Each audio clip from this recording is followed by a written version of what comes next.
Good evening, and welcome to On the Time Lash Get to Flux Chapter 2, which I think Ben's called It's Just One Fluxing Thing After Another, which I It think sure is. It's an appropriate title. Spoilers. Next week's going to be just called Flux Off. I was thinking Mother Fluxer, because obviously you meet Tectian again, but... Ooh, I do like that. And then we'll have Flux Off for the Daleks Master Plan. That's, yeah. Flux on, Flux off. Hello, ladies and gentlemen. Hello to you, Mark. Hello, Ben. How are you? I am good, mate. And already got the viewers trickling in. It's Mikey and Janie. What the flux? We are live. We sure are. Thank you for joining us. Welcome along. Once Upon Time, Village of the Angels. I don't know if we want to talk about Bonnie Langford or Ian Levine challenging Philip Morris to a duel. Obviously we're going out live, so we can respond to things live for the first time in On the Time Lash's history. Just yesterday, Mel is coming back. And it's not said necessarily that she's like the companion or a companion, but Russell T Davies has assured us she's not just a cameo. There was a kind of weird shade to the end of The Power of the Doctor. She's not just a cameo. Yeah, we've got her back for the full. Yeah, we've not just stuck Bonnie Langford in one of those cheap plastic chairs you used to get at school. We've actually got her in action. Yeah, she's going to be doing some stuff. Now, you also speculated something interesting. I think because we're in a group chat with some other Doctor Who fans. Yes. And it's come up that although they're dropping a lot of names, a lot of the actors, actresses that are going to be in it, we don't actually know character names. So have we, is Mel in it? Because we've already maybe met a relation of Mel, in the casting announcements that we've had. Well, because Ruth Madley, who's in the 60th, and possibly the Unit spin-off that's been rumored, she sort of just retweeted it with like a little love heart emoji. And hey, maybe she just loves Bonnie Langford. Who doesn't? But I had that kind of fan brain. I was just like, I bet they're doing a next generation kind of thing where maybe Ruth Madley's playing Mel's daughter or something. Yeah. Yes, Dylan, we are. We're doing it right now. We're doing it. Happy now. Although he has commented, she is the Nick Fury of this new universe. Yes, perfect. Well, there's it's interesting the photograph that they've taken, that they've put out. There's like a H in the background that looks like kind of like heliport, or what was that? Yeah. What was that season 24 little boxed set station that she was on? Pete McTighe gave her a kind of little space station. The 24 carat sort of Dragon's Den thing. Yeah. Although at the end of Power of the Doctor, she was well and truly in the 21st century. So, I thought it was quite funny on Instagram. Russell T Davies was like, she's back on Earth. Where's Sabalom Glitz? You might find out next series. I swear to God, if he finally fulfills my dream casting of Danny Dyer as Sabalom Glitz, I will die a happy man. And claim my, £250,000. I don't want you to die, but I do want to see that casting. I don't mean immediately. I don't, because I want to see it happen. I don't want to be like, oh, that's it. Yeah, we're not going to have like some sort of sacrificial final episode of On the Time Lash. Okay, well, that's Bonnie Langford. Yes, big bloody yes. Yeah, absolutely.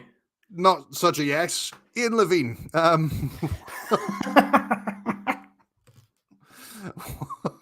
Fill me in. I wasn't quite. I've been in the house, so fill me in on what the fuck is going on. I think it says a lot. It says a lot about people who know me, or just my specific brand. I guess that I was in the cinema on Tuesday night, and I came out to 2 messages from 2 separate people, which was just a screenshot of a tweet from Ian Levine, which read, if you bear with me 1 second while I get it back up. Oh, we'll bear. So whilst we bear, I'll just close up the Bonnie Langford chat. Mikey and Janie. Mel is the perfect character to bring back, as in the show, she had no character, but she's a great actor. That is true. Canvas for RTD. Yes, yes. Yeah, absolutely, 100%. And she was great like genuinely great in EastEnders. So I think like with a Russell T Davies script, I think they're going to do something really interesting. But on this, on the subject of Ian Levine, so I came out of cinema, to these two messages in which there was a screenshot of this tweet from Ian Levine, which all caps, obviously, it's Ian. Why would it not be? I challenge Philip Morris. Okay, so that's a bold statement, first of all. Morris spent 10 years stringing people along with false hope. He has as much chance of finding another missing episode as my dog does. Philip Morris! I dare you to come forward with he dares him. That's a weird way. I dare you. I dare you to come forward with it. Not I ask you. I request you. It's I dare you. Go on.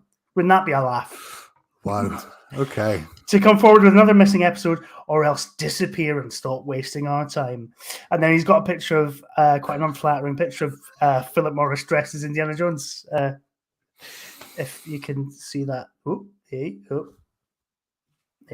not great. But wow. Yeah. There's only two states of being.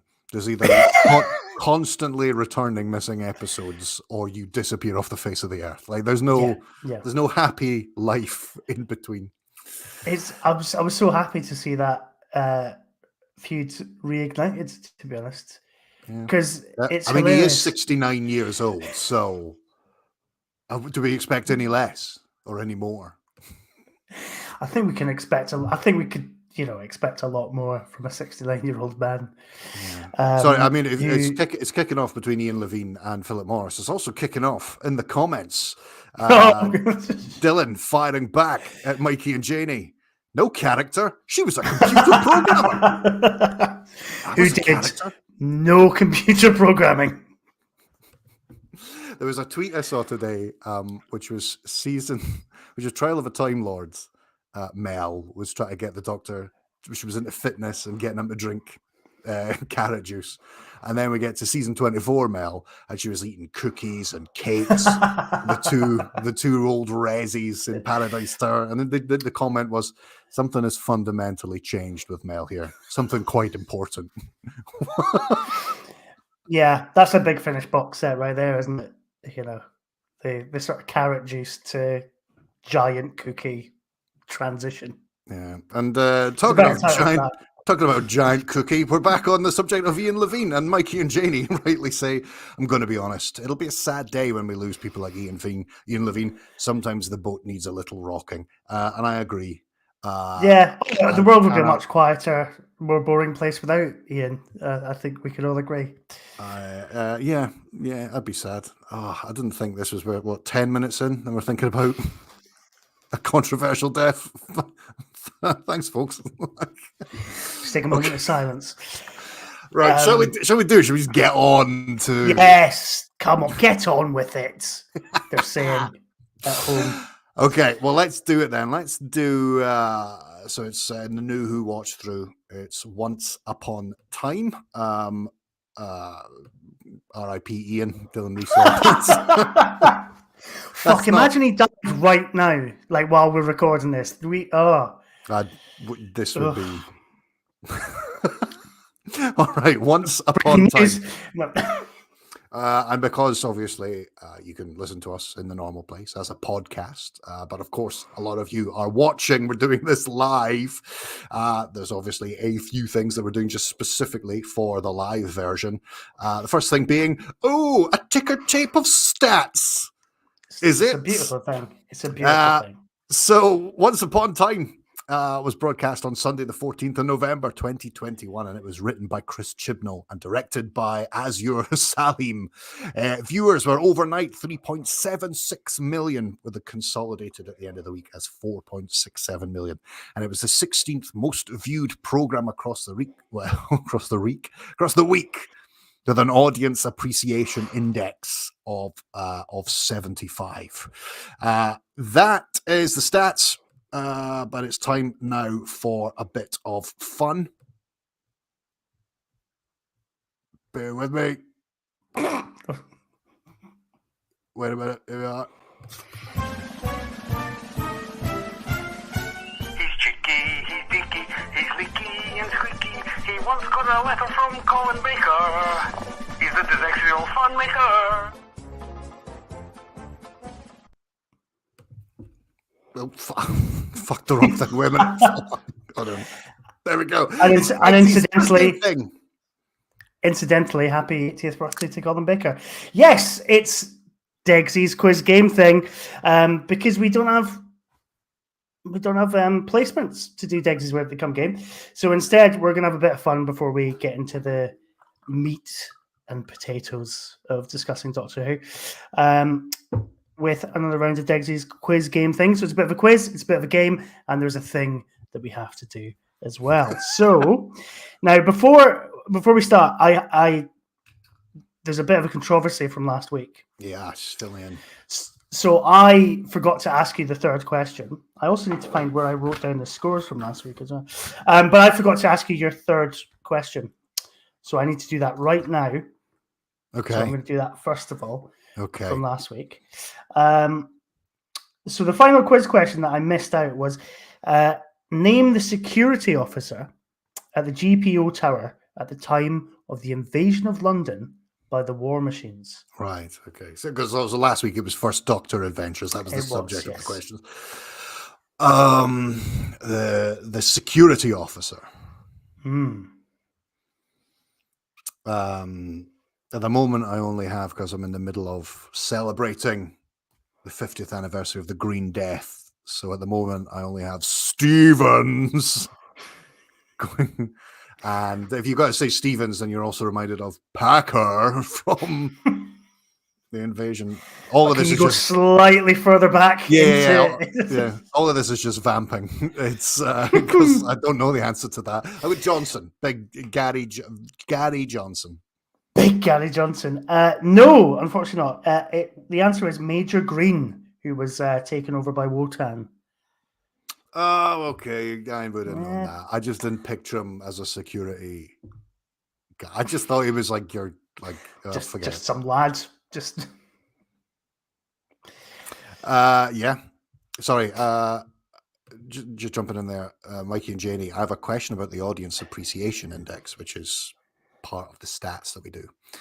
Who conducts it? If it's the BBC themselves, then it's like rating your own farts. No, it is an independent body within the BBC, so it is in fact the BBC that do it. So it is like rating your own farts. I think is right. Okay. I mean, they wouldn't have said it like that, but yes, that's what it's like. Okay, sorry. Okay, so no points to me. Yeah. No points to you. Now, but that's from last round. So the other controversy, which we had the Degsy's quiz game thing, VAR results come in sort of just after we finished broadcasting last time. And is this what this is? Yeah. Can we say we have broadcasting careers? No, we definitely can't. We've got fucking gone. Basically, I can't find the bloody thing now. But basically, what happened is, in the game where we had to describe Doctor Who monsters without using certain letters, there we are. So basically, I actually won the first game, which was Dalek, because Ben, you said from, which of course has an O in it. Which has an O in it, which you weren't allowed to have. At 14.66 seconds, while Mark went for just over 20 seconds before dropping the O. Oh, okay. So what does that mean for the scores then? So that leaves us with, you're still miles ahead in Degsy's quiz game thing. And the scores are currently 5-1. Okay. All right. Well, it's all to play for. All to play for. So, first of all, we'll do the first round of questions. And the topic this time around is film. Yes, it is. So who would like to go first? I've already asked. I know it was from last week, but I've already asked a question, so you go first. I'll go first. Okay. All right, Mark, the topic film. Question 1. What film has Patrick Troughton, Peter Cushing, and Christopher Lee in the credits? Oh, is it? Oh, God. Now. I don't think it's actually called this, and I think or it is called this, and my Doctor Who fan brain is getting in the way. Is it The Abominable Snowman? It's not. No. Damn it. The 1948 production of Hamlet. Oh, okay. I did not know that. I kind of want to see that now. When you said, I don't know if this is how you pronounce it, I was like, what? How else? What's the Hamlet story? Yeah. Well. All right. What is mine? So yours, what film? Yeah. Has William Hartnell, Mm-hmm. Arthur Lowe, and Leonard Rossiter in the credits?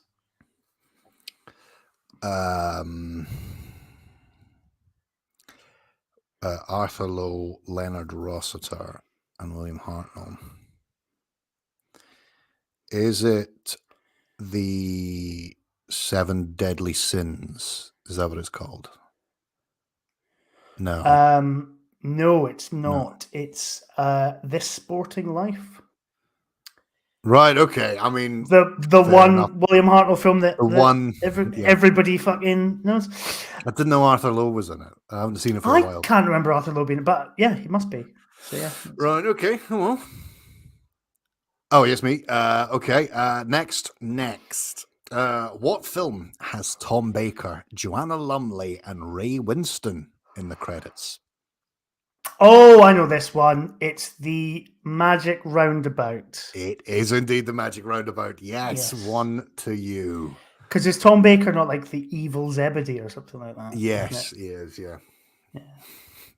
Nice. So 1 point. I mean, it's that's up to the Dexestial Funmaker whether he appoints points out of whether you can name who the Doctor Who actor played.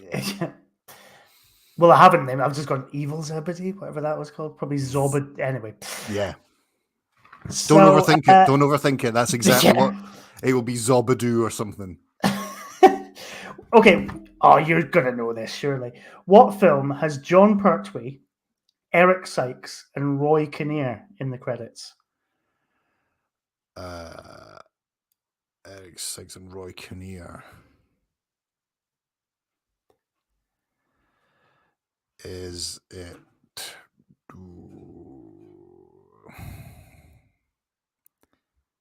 Watch Your Stern? One of the Peter Rogers films? Is that? It's not. The answer I have here is The Boys in Blue from 1982. Oh, it is. It's Cannon and Balls. Yeah, I was going to say it's not the Cannon and Ball. Yeah. Yes, it has. Is it? Yeah. Roy Kinnear. I would have said that. Again, forgot Roy Kinnear. Yeah, he's never been Roy Kinnear. I never thought it would be. I never thought there would be a time in my life where I would say the sentence, I just forgot Roy Kinnear was in The Boys in Blue. I'm going to see Tommy Cannon next month on stage, because why not? Right. Pass it along from me then. Ask him how he is. I'll get him to sign The Boys in Blue DVD. DVD, like that was ever issued on anything that wasn't. I can't remember what Blu-ray company it was. It wouldn't have been Criterion, but it was one of the kind of collector's edition Blu-ray companies. Was like, on April 1st was like announcing our next sort of month's worth of releases. It's a limited edition high def remaster of The Boys in Blue, Cannon and Ball. If there's one film that doesn't need a high def remaster, it would be that or Roy Chubby Brown's film UFO. It would be one. Fuck yeah, forgot about that. And also stepping in, Tom Baker was Z-Bad in The Magic Roundabout. Of course he was. Of course he was. Thank you, Don't overthink it. All right, give us a question. The question for you is, okay, what film has David Tennant, Simon Callow, and Mark Gatiss in the credits? David Tennant, Mark Gatiss. It's not.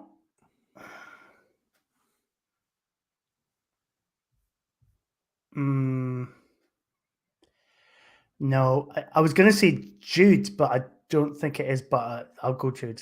No, it's Bright you would Young go Things. Eccleston, wouldn't you? But yes, of course, Bright Young it Things. is Bright Young Things. Stephen yes. Fry's adaptation of Evelyn Waugh's book Vile Bodies. There you are.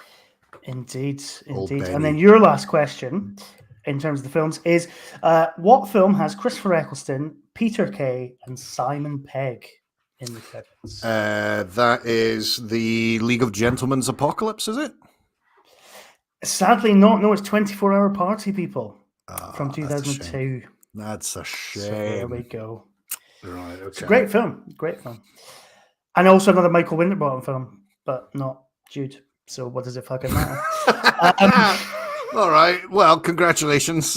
Out of the 6, you got 1. Congratulations.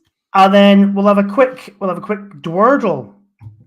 All right. You up for a quick Dwordle, Ben? Sure am. Chippy T has just popped in to say hello. Hello, mate. How's it going? So this is the game this week. It's Dwordle, which is like Wordle, but with a Dexestial Funmaker twist, or with a Doctor Who twist, which accounts for the DW. So basically, it's a 5-letter word. Mm-hmm. You've got to get it 6 guesses or less. All right. And obviously, you might want to have a pen and paper with the alphabet on it. And there's no repeated letters in the answers. So sure. That might help you. That might not help you. And then after, right. And then basically, so you guess the words. I tell you how many letters are correct and which ones are in the wrong place. Okay. All right. I've never done this. I've never done Wordle. So it should be fun then. Can I ask you first and then Go for it. All right. Pick up a vague idea. Okay, so you just have to guess 5. That's the game, is it? You just have to guess a Doctor Who related 5. Doctor Who related thing. Okay. All right. Off you go then. Okay. Yeah. All right. And I also need to not have the ones that you've got. Right. No repeated letters.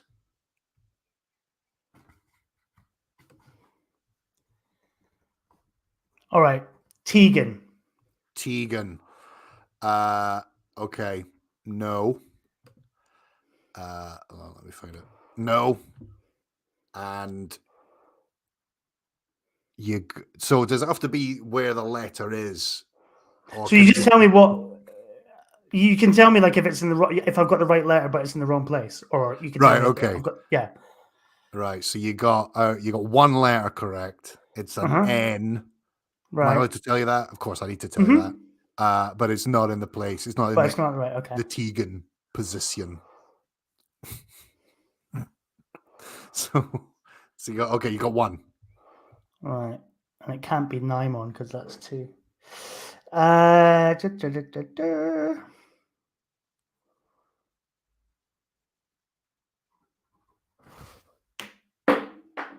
earphone fell out. Oh God. You know when you just dry up and you can't remember any? Yeah.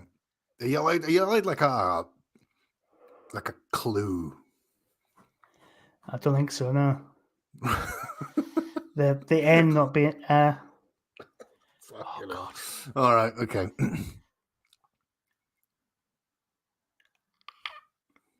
Doctor Who thinks about that. Yeah. No, that's not got. Yeah, that's 6. It's just dead air. It's just dead air. This. So we were each given 2. I think we just do 1 each. Yeah. And then we've got 1 for the next section as well. Yeah. Okay. I'm just gonna make the executive decision.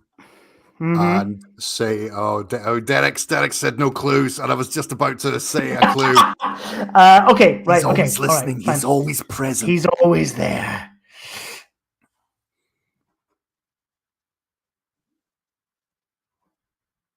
Fucking hell. There's an N. There's an N in it. There's an N in it, yeah.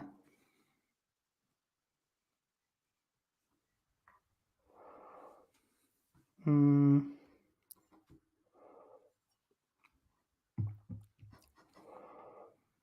Jesus Christ. I just completely forgotten all my Doctor Who baddies. And just forgotten all my Doctor Who things.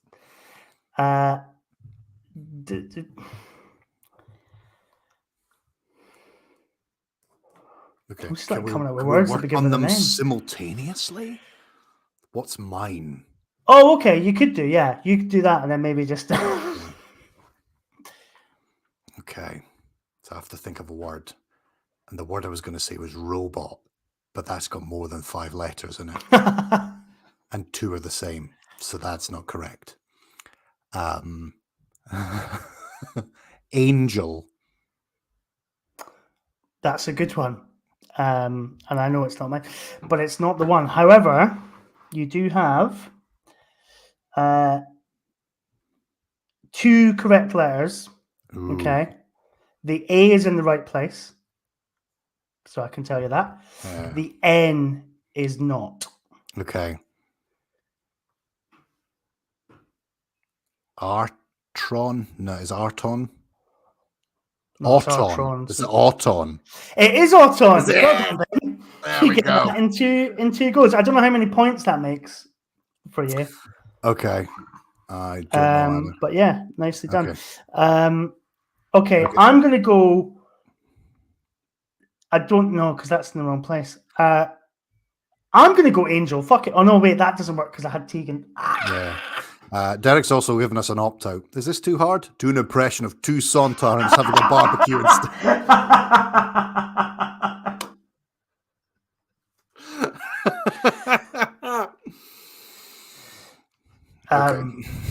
Pass the potatoes. Human scum. How do you like? No, you've got to be a Sontaran too. Yes, we both have to be Sontarans. Non-human scum. For the power of Sontar, how do you like a steak done? Rare. Decidedly rare. So I can taste the bloods of my enemies. Pass me your plate. Nice. I was trying to make a joke about jack potatoes, but I couldn't make one work. Hang on. No, Sontar is 6 letters. Okay. However, Rutan. Is it a Rutan? Oh my God. He isn't. No, it's not. Of course it's not, because there's an A and an N in it. And a T. Fuck me. I'm quite good at Wordle. I'm not bad at Wordle. Yeah. I'm terrible at Wordle. Okay. I think I've had my 6 guesses. You've had your 6 guesses. Okay. All right. You know what? I feel... I nearly gave it away. I nearly gave it away saying Angel. Here's his blink. What the word is. Here's his blink. That, yeah. Okay. And I was going to give the clue that it was an episode title, which at least would kind of narrow. Right. Okay. Well. Let's. I'll be better on the next one. Oh, and the thing. We'll just set up the thing, which Derek says, I don't mean to open old wounds. Yeah. But your thing this time is to email a letter to Doctor Who magazine. If it gets published, you get 3 points. Okay. So we were talking about this because obviously the thing last episode was that we would write off 2 cast members. I'm in the process of moving house at the moment, so I haven't been able to get near the means of making this happen. But we're obviously going to do one more episode on Flux, probably another 2 on the Dalek Master Plan. And I think you don't just, if you get a bunch of letters from Doctor Who celebs, you don't just throw that away. That feels like that we're going to save that up. If we get replies for the final, the final installment of this overall. Well, it's an ongoing thing, so we'll wait for responses. Sure. Over the course of this final series of On the Time Lash. He's because we've killed it. No, right. Listener correspondence, please, Ben. I would like to hear from. First of all, change the background. We are now being eyed up by the Maori. Let's do some listener correspondence. Yeah, the Maori or the Maori. What are they called? How do you pronounce it? The Maori. The Maori. I'd like to hear from Dylan. I'd like to hear what Dylan Reese has to say about let Once me Upon make Time. that happen, Mark. Let me make it happen right now. There you are. Nice. So Dylan says, Once Upon Time is a triumph of an episode, a layered and unique character piece unlike anything Doctor Who has done before. Fans hated it in broadcast, but in years to come, this will rank alongside Warriors Gate and Kinder as Doctor Who at its abstract best. I mean, this is trolling 101, isn't it? He can't, but we know him, but he can't possibly believe that tripe. What? What the fuck? And then I'd like to hear from Mark Harrison, please. Here he is. Thank you. So Mark says, Chris Chibnall experiments with Cloud Atlas style timey-wimey noodling, and I'm left like Jodie Foster in Contact, agape and gasping, they should have sent him off it. It's one of many plot salad chapters in Flux, but at least this one has mystique and grandeur. I disagree. Paul McAvoy will have something nice to say about Once Upon a Time, surely. Once Upon a Time is back to front, complete fucking nonsense. Peak Chibnall nonsense. It's impossible to say the planet time without bursting into laughter. I just did. Mm-hmm. Convoluted, overlong, and does a massive disservice to Joe Martin's better than it has any right to be Doctor. What planet are you on? Sorry, I'm sorry. Go back. I've not finished it yet. Yeah, the dialogue is absolutely honking and the performances are dreadful. No one looks like they want to be there, and it's ridiculously apparent to the viewer. It's rock bottom on the planet time. Fair. I take issue with the Joe Martin stuff, but we'll maybe get to that some later date. Chippy T, please. My theory, this is like a TARDIS. Due to COVID, it's 2 or 3 stories condensed. Oh, no, sorry. Yeah, it's 2 or 3 stories are condensed, but not enough time to explore any of them fully. Examples are the Bell story and the Fugitive Doctor, all squeezed into 60 minutes with tempting hints that don't play out fully. Could have been so much more. And then Rassilon's trousers. After 2 cracking episodes, Once Upon a Time is where Flux falls apart spectacularly. It makes absolutely no sense, and despite there being so much going on, it's spectacularly boring. A candidate for one of the worst episodes since the show came back. Wow, that is a little rainbow worse than of criticism we've got right there. Things are back to. And then finally, Andrew Blair, who's kind of got a sort of sum up of both episodes for us. So Village of the Angels is great. Once Upon a Time is strange and simultaneously a novel story within the Chibnall era and one burdened by its frequent weaknesses. Jodie being trapped in a prison of exposition, interesting concepts, briefly raised but not examined. But to be honest, it's still a decent episode. By this stage, a lot of the flaws I find in the Chibnall era have me in a Stockholm Syndrome style hold, so I'm just rolling my eyes and going, oh, bless, Chris is back on his bullshit again. So yeah, not a lot of love for Once Upon a Time. What are we drinking, first of all? Yeah. Nothing keyed to the episodes. I just got given a bottle of summer rosé, and it's really nice and sunny outside, so I thought I'd get fucking stuck into that. And I am. Very nice. In a champagne flute as well. Obviously, this introduces the Grand Serpent. So I've got the fucking Big Daddy of the Grand Serpent, the Mara, on my jumper. That is a good-looking jumper.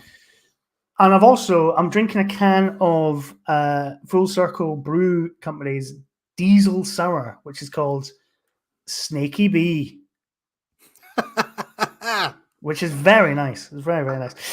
So yeah, I'm going heavy on my Grand Serpent, which is something which is very dangerous to do on a webcam, unless you want to lose your job on EastEnders. Which is what got John Barrowman into trouble in the first place. Dylan Reese, who's right to reply, says he believes every word of what he just lied about Once Upon a Time. I know he does. And I think I'm leaning more to the, I don't know. We'll see. Let's see where we go with this. Ben, what do you think? Right. I mean, okay, it's the same predicament that we had last episode, is that we got one episode which is purely just about spinning, keeping the plates of the whole series spinning, making it not necessarily in and of itself a return to a bowl on its own terms episode. And then Village of the Angels, we got something which is, it's, for the most part, perfectly standalone. It's good to revisit. Problem I have with this, Halloween Apocalypse was setting a lot of things in motion. And there was a certain sense that it was part of something larger, but it was still satisfying. I just don't feel particularly satisfied with this. The whole point is that the Doctor is hiding her companions along their own timelines, but we never learn anything particularly new or interesting about those characters, about Dan. It's been 3 weeks now, and we just learn again that he's a nice bloke. Like, that's it. He's just a nice bloke. We don't really learn anything more about. I can't even remember her name. That's the situation that we find ourselves in. What's her girl? What's her name? Yaz. We don't remember. We don't really. We get to see that she has a sister again, but she says this isn't my house, or I don't remember doing this. So it's meaningless. We don't learn anything more. Like, it feels like if you're going to, the Doctor gets to learn something about her past. If you kind of pack the companions down there, own time streams, maybe they should have a little adventure coming to terms with something in their own past, which is maybe anchoring them or agitating them or whatever. Like, there's a bit where the Doctor appears to Dan and says, you keep fidgeting out of your timeline. I would suggest if the character is able to do that, maybe it's they're trying to get away from something. They all had to maybe confront something in their pasts before they could, I don't know, move on. What we do get, though, because there is a sense of that. There is a sense that was either Chris Chibnall's original intention, because obviously you've got the whole bit with Vinder losing his, sort of getting demoted and punted off to that space station. Yeah. And he sort of has that line of like, oh, don't let me relive this part. Yeah. So I do think there is a sort of thing of like the Doctor's kind of put these people in memories that aren't great. But then Yaz's is just her sitting in a police car with one of her colleagues and playing video games with her sister. And nothing. Dan's is trying to establish a romantic relationship whilst also remembering that he got, well, not quite jilted at the altar, but near enough. Yeah. And that's kind of it. Yeah, we don't but we do. The success is that we are a little deeper introduced to Vinder, and for the first time we get to meet Belle, and she looks like she's having like a tough time of it. It feels like she's a bit more fleshed out. It does beg the question when you start going around the universe with Belle, going, well, what the fuck is the Flux? Because in part 1, we saw it properly destroying shit. Properly destroying shit. But what we find out is that actually it's only destroyed some things, and some things it's destroyed, and some other things it's just come through like it was a hurricane. And like when we get to Village, there are survivors. There's quite a lot of survivors of the Flux. It's like, well, what was it then? I think Village tries to make it clearer in the sense that I think all those planets that she goes to were like the Cybermen have turned up and there's nobody there, or she goes to a planet and everything's gone. Is it not implied that obviously all her stuff's kind of taking place outside of the Doctor and everybody else's storyline? She's just kind of pootling around the aftermath of the Flux. Yeah. So is it not the case that some of the planets are obviously still there, but then Swarm and Azure and the bondage guy are like going around scooping everybody up into the prison thing? Yeah, no, I know that, but like it seemed like a properly scary, destructive, like literally space and time ending force in the Halloween Apocalypse. But it's kind of missed a few planets, Yeah, but it was missed. It seems to have missed a lot. Like, like there's a Cyberman zone, there's a Dalek zone, the Sontarans survived. There was a shell that was built out of the Lupari, which is funny in these 2 episodes where they try and make the Lupari seem like a noble and famous race across. Oh, is that a Lupari craft? Oh, they disappeared as well. It's like, wow, because it was the Flux, wasn't it? So we get into a point where we're going, I don't really understand what it is. And I think there's a lot in Flux where I think there's some corking ideas. Like, I think there is something really smart. Like, Chris Chibnall's quite good at throwing in quite timely and satirical ideas and then not really doing anything with them. So, like, obviously this is what, 2021? Yeah. And basically you've got an existential threat that's wiped out countless lives across the galaxy. And you've got all of the Doctor's enemies basically kind of profiting off it. And sort of like going, right, well, we'll just carve up what's left between us. Yeah. That's a great concept. But it kind of never really goes anywhere, you know, and I think there's a really lovely thing about this where it starts with Bell going, but this isn't about Daleks. That's quite a nice, fun sort of start to like a Doctor Who end of the universe kind of storyline. Is that it doesn't always have to be the fucking Daleks and the Time Lords fighting each other. Yeah. But at the same time, you kind of, I don't know, there's a version of Flux that I think I find much better, which is that the universe is in a state of ruin and that everybody's kind of carving up the remains, which is kind of what we get. But then we also get this other concept, which is, space and time are at war with each other. And you go, all right, well, on paper, that sounds like a cool idea, but how does that actually work in practice? And I don't think Flux ever quite figures out how those things work. Yeah, it's an exciting cliffhanger to like have everything be destroyed. Yeah. But then where are you telling your story for the next 5 weeks? And so you have to slightly climb down and go, oh no, actually, there are some places where just knocked a building over and the guy from the In-Betweeners is fine. So don't you worry. Don't you worry. There's still plenty of stories to tell. Yeah. But there is some interesting stuff. I think the idea of the Doctor flitting through people's past memories and things like that is a good idea. But again, it's kind of that Chris Chibnall thing of throwing a bunch of ideas at the wall. Yeah. You know, like your Stephen Moffats and your Douglas Adams do that. But all of them, you go, oh, that's a cool idea that maybe somebody will pick up at some later date. Whereas I think Chris Chibnall kind of does that, but kind of then tries to serve each and every one of those storylines within the hour and never quite pulls it off. Yeah. But, yeah. Yeah, I mean, okay, so like all of that aside, the main story here is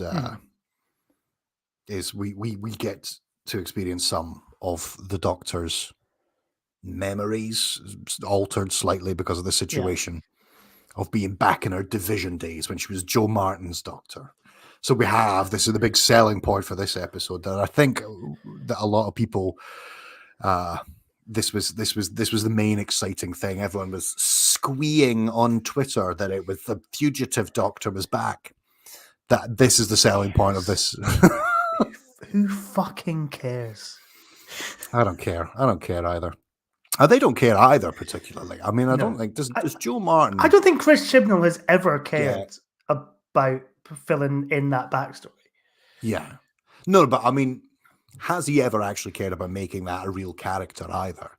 We've got a perfectly capable actress in a costume. In this, I don't think she ever gets like a full, clean line Joe Martin to herself without Jodie Whittaker kind of phasing onto the scene, which is fine because it's Jodie Whittaker's show. But I mean, we don't really get a sense of the fugitive Doctor other than what the situation is that she is in. I don't think we get I mean, is there a character really? I mean, like I think with Fugitive the Judoon, what we learn about Joe Martin's Doctor is that just none of the quirks, the tawdry quirks that make up the Doctor are there. None of them are there. It's just a fairly straight-laced, sassy performance. I guess that works because you're looking at the very original incarnation, or the first original adult incarnation that was allowed to be the Doctor. I just don't know if that version has anything interesting to add. No, I don't think it does. And I think a lot of people who sort of cite Joe Martin's Doctor as some kind of enormous missed opportunity. I don't think those people really understand what Doctor Who is. Like, Doctor Who to me is Jodie Whittaker's Doctor. It's the kind of bumbling hero that always does the right thing. Yeah. Joe Martin's Doctor is kind of a brusque, like, action hero Doctor that still fundamentally has the same, and that kind of comes out more as Flux goes on. Is that the main problem with the Fugitive Doctor and why they became a fugitive is that deep down they're the Doctor and they want to help people and they want to do the right thing, and working for the division doesn't fit with that worldview, which is fine and that's great. But ultimately, the whole Fugitive Doctor thing, much like the John Hurt War Doctor, it's not about that incarnation. It's about what that incarnation tells you about the Doctor who is the main Doctor in the show. Yeah. And I think that's it. It's like the Fugitive Doctor is there to show that Jodie Whittaker is the Doctor you kind of want, and is the Doctor that we've always had. And no matter what's happened in the past, and no matter how much they want to know about the past, they're still fundamentally the Doctor, the person that's always going to do the right thing. Yeah. I'm going to step in with some audience comments. Nice. Dylan Reese, the first Doctor Who story properly set before an unearthly child. And that is what it is. I mean, that's what we're seeing, which goes on to kind of answer the Digestial Funmakers question. I watched it earlier today and didn't have a clue what was going on. Even the title is confusing. What does Once Upon Time mean? What happened once? Okay, so I'm assuming that Chris Chibnall came up with the title first, Once Upon Time. That's it. We're going to call the planet Time. And what happened once?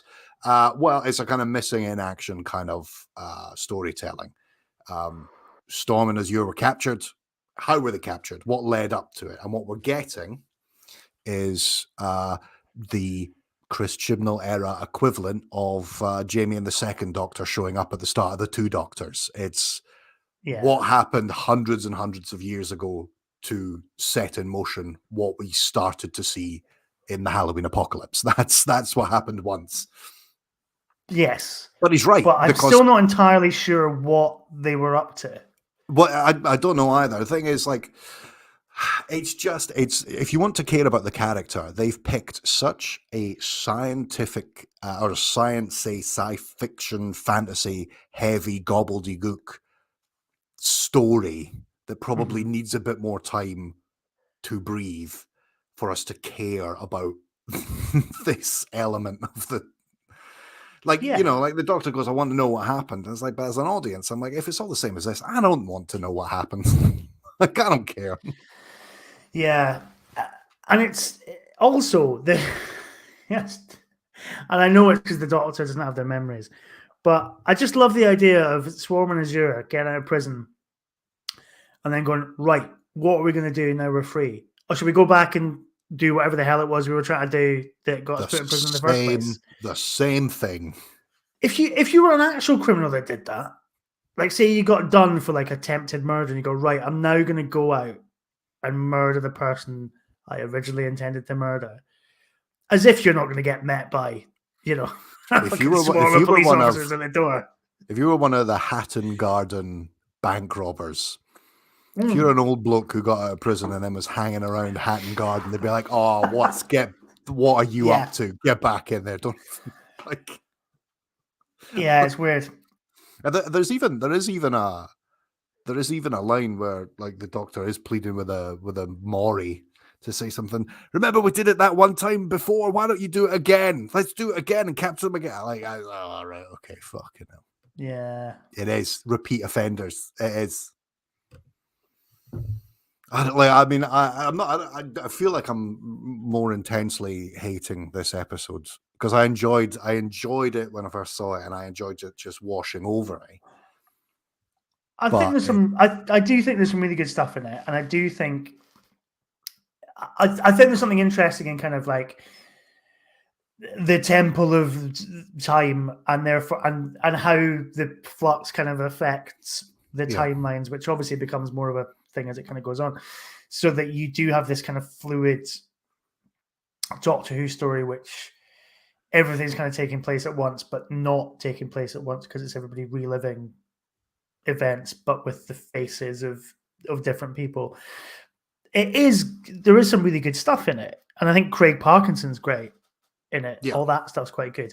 I do kind of wish that it was a character we knew a bit better. Yeah. But that's maybe a minor quibble. I don't know. I just think there's so much time devoted to Vinder that I don't know. I just can't quite gel with his character. Yeah. And that's maybe a me problem rather than a script or character problem. But... No, I would agree with you. I think so much in this episode they get away with because it is perfectly cast. And like it's perfectly cast. And it is also nice. I mean, one of the strengths of this is that we get to see the regulars being different characters, but trying to maintain a semblance of their own character. Like I love that. But yeah, like we've only just got to know Storm and Azure, or Swarm and Azure. Sorry, I keep calling that wrong. And then we get the Grand Serpent, who in and of himself is a compelling enough character, but we haven't quite seen the truly evil. Like he just switches off a tape. Yeah, and asks like a bunch of guys to be killed, and then like that's it. And it's like it feels like there's more to it. I wish we'd seen a little more to the characters develop, something properly juicily awful. Yeah, and the whole thing of like, oh, you know, COVID and all, and its impact on Flux. It's none of this was what was planned. You know, this is all written after the fact. This is all kind of working out, well, what ideas, you know, did we have in season 13 that we could use for a kind of 6-part epic. So I presume the Weeping Angels episode that we're going to talk about, I presume that was maybe one of those ideas and things like that. But I think this whole storyline, the Flux stuff, the Temple of Atropos, the Vinder stuff, I think that's all added in to try and carve out this grand sweeping narrative that takes place across multiple different time zones, multiple different planets. And some of it works, some of it doesn't. You know? Which is, there's a literal battle between space and time, but above that, there's a mysterious woman out to just cancel them both out in this universe as we know it. That's what we know so far. Yeah. And that's a really interesting concept as well. Like I remember watching this at the time and going, is Chris Chibnall though? Because I think we knew he was leaving by this point, didn't we? Yes. Or did we? Yeah. Yeah. Yes, we did. Yeah. Yeah. So there was a part of me that was thinking, is he just going to like just completely wipe the Doctor Who universe so that whoever comes in next can just do whatever the hell they want with it? Yeah. What a bold fucking move. Yeah. But of course, no, that's not what happens. And we've got Bodyline for back next year, so great. But there was a kind of, you know, if anything, we're going to get even more, you know, sort of fan wanky and continuity laden. But yeah, there's a kind of, I think there is something really interesting in obviously the Time Lords being able to kind of, I guess, exist within the multiverse and kind of decide, do you know what? They've had enough. Like they've had the chance, they've ruined it. Let's just start again. Yeah. Well, it's not. I mean, is it? I mean, that's one of the things that, I guess we'll talk about more fully, the motivation behind, as we will find out, Tech Tuan, why they're doing it and why now. And I guess it'll be an interesting thing to talk about because I feel like the reason that the flux happens now is because the first time the Doctor knows there's a whole like missing chunk of their life. Yeah. And this is essentially, the flux is an exercise in panic by the division to get rid of the universe and cover their tracks and kill the Doctor. Because the Master found out and told her. That's why this is happening now, you know. over any, looking after universe or feeling it's going to be started again. That's a great concept as well, though. Like, imagine like a sort of alien omnipotent species that can wipe out a whole galaxy just to dispose of evidence. Yeah, I mean, I feel like, it's quite a terrifying concept, but that never kind of comes through as the main overarching threat. Yeah, because a lot of people will go, how everybody responds to that. Like, why is Flux not something the 7th Doctor is facing in a big finish, or the 6th? And it's like, because what has changed? Because it would be shit. It would be, but what has changed? The Doctor knows what happened, or has an inkling that something has gone on. She's hunting down. When we start at the Halloween apocalypse, she's hunting down known members of the division to ask them questions. If there's ever a time to go, all right, let's just call it a day. Destroy, burn all the evidence. Get in our cars and leave. It's just like feeding the universe into the shredder. Yeah, it is. Yeah, it is. Or, like when the Nazis were on the run and they started just going, all right, burn everything. Let's go. Goodbye. Like that. This is what the Flux is. So, do we have more to say, or is it performances and scenes? This fits into performances and scenes. Sure. I really like Jodie Whittaker's delivery of the line, "Got to protect Yaz and that lad." Yes. Because she doesn't know who Vinder is, just some poor guy that she's just rocked up. And I like that. But people say that Jodie Whittaker hasn't had her Doctor moment. I defy anyone to watch the moment where she's dressed as a police officer, sitting in that car with Yaz, talking about having an argument with a shopkeeper about the price of satsumas at the shop down the road. Yeah, that's brilliant. Yes. Do you know how much they are down the road? I don't care how much they are down the road. Well, I'm not shopping here again anyway. I don't know why I went on like that. I don't like satsumas that much. Like, that was brilliant. Like that. All the while, Yaz looking absolutely horrified. Yeah, that's good. I also like. I mean, it's a corny, cheap shock moment, but I quite like the Weeping Angel in the video game. Yeah, that's quite good.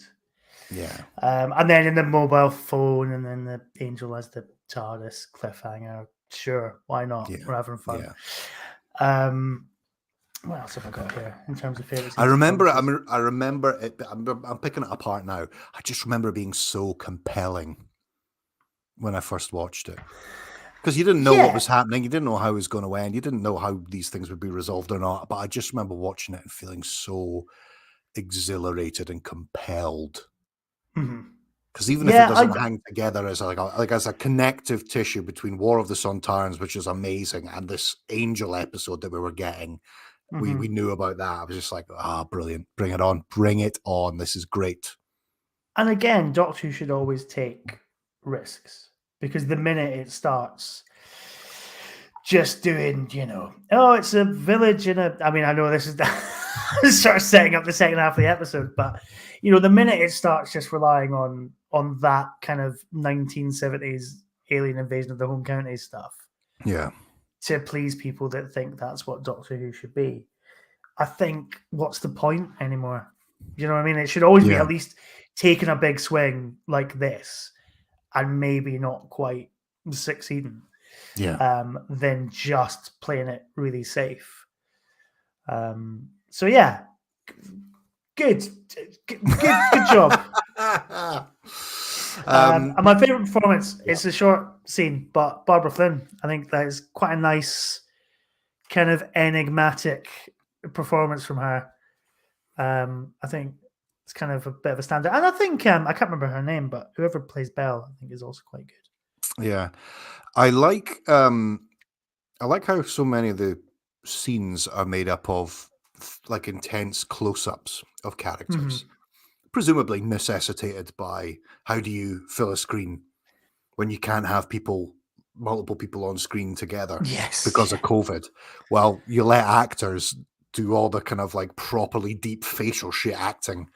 Yeah. And like that whole deep thing facial shit acting. I don't know. It was Michael Caine that said, like, you know, like that is the close-up. That's what the actors are always preparing for. And you get in that scene the Jodie Whittaker and Barbara Flynn, and they're properly. It's just, I mean, they probably weren't even recording on the same day, but like it's just the intensity that comes off the screen in some scenes because they just allow actors to dominate the story. It's great. I mean, there's some great moments. Definitely. And also, actually, final kind of thing I really like is Sam Sproul's "Terrain in Hell." Yeah. Because again, that taps into, like, I think what Chibnall's trying to do with Flux is it's not really about the Flux. Yeah. It's about all the parties that just want to revel in the chaos that is caused by the Flux. Yeah. And it's a very fruity Doctor Who villain delivery as well. Yeah, it is, yeah. I'd like to have seen...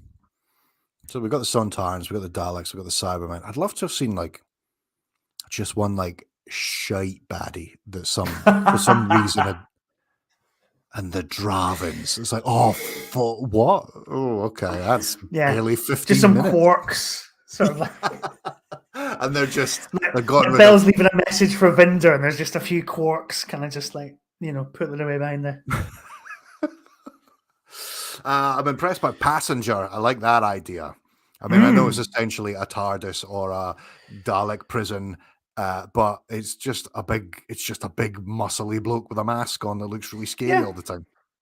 It's a bit like a kind of beefed up version of those Doctor Who books in the 90s where a sexy it would have been sort of late 90s, early 2000s. Dylan will know, where you know, a sort of sexy lady was basically a TARDIS, and so the Doctor would have to enter.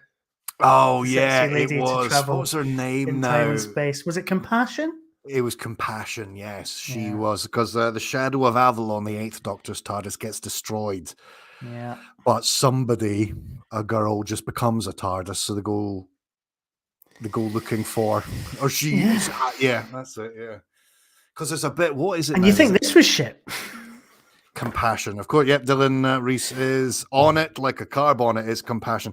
I did like that. There's a one of the books is the Doctor drops. No, that's it. It is the Shadow of Avalon. Compassion has become a TARDIS, but to keep her in check, the Doctor drops her off to live on Earth for a year and says he'll be back to get her in a year, and she like just hangs out with a bunch of students or something.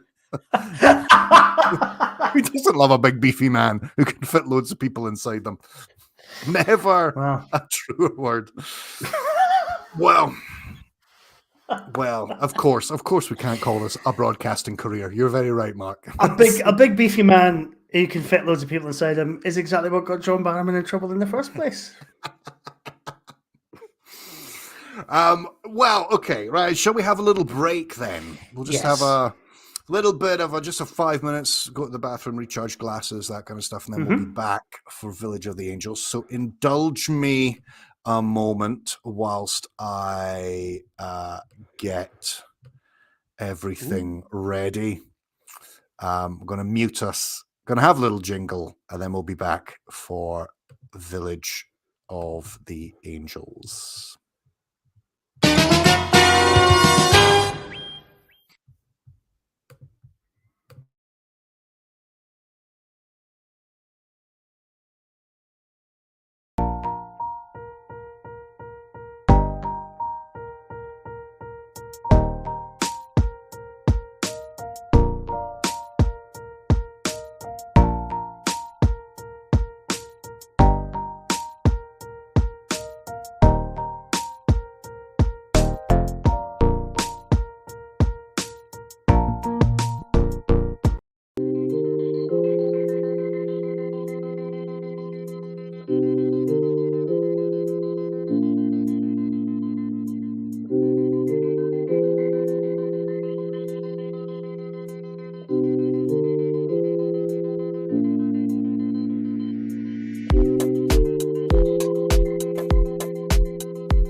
Hello, we're back. There you go.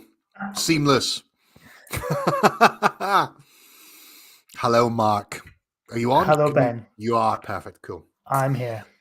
You seem delighted. So I presume you're still drinking your summer rosé.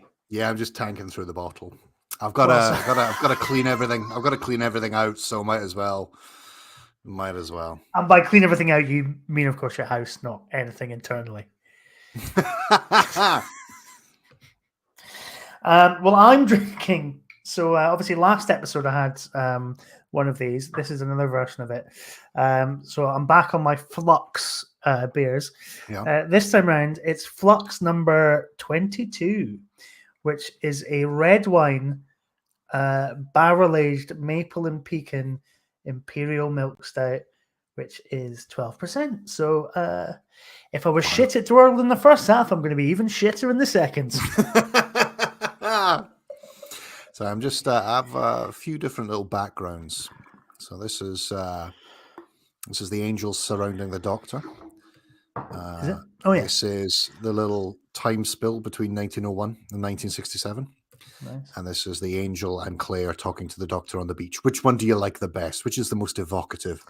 That one, I quite like that one. I mean, obviously, it looks like I've got Jodie Whittaker's legs coming out of my chest, but yeah, it does look a bit weird. I'm just going to go for this generic angel one here. Okay, cool.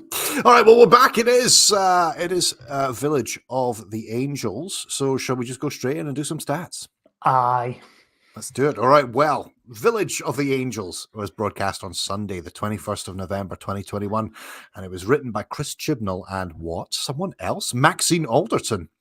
Directed by Jamie Magnus Stone. Viewers overnight was 3.45 million. And the consolidated for the week was 4.57 million. Making it the 18th most viewed program across the week with an audience appreciation index of, it doesn't matter, it's just smelling your own farts, isn't it? 79. So those are the stats. Fuck, hold on. Give me a second to work this out. Those are the stats.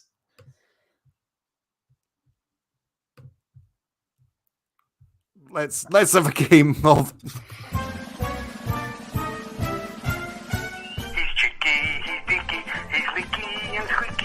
Once got a letter from Colin Baker. He's a dysexial fun maker. For the second time this episode, Dexy's quiz game thing. Excellent. So in terms of the thing, obviously, we've got to write a letter for Doctor Who magazine. To Doctor Who magazine. And obviously, Derek intimated the old wounds. Long term on the time listeners will know, of course, what he's referring to, but it might be worth just quickly going back over that. So many years ago, when this podcast first started, I think Derek challenged us all, I think it was, wasn't it, the three of us, to get letters in Doctor Who magazine. So Derek got one in, I got one in, and you got one in, except you didn't, did you, Ben? No. Okay, so Derek got one in, naturally. You got one. You got letter of the month. I did. I want a copy of Tombship on CD, which I still haven't unwrapped.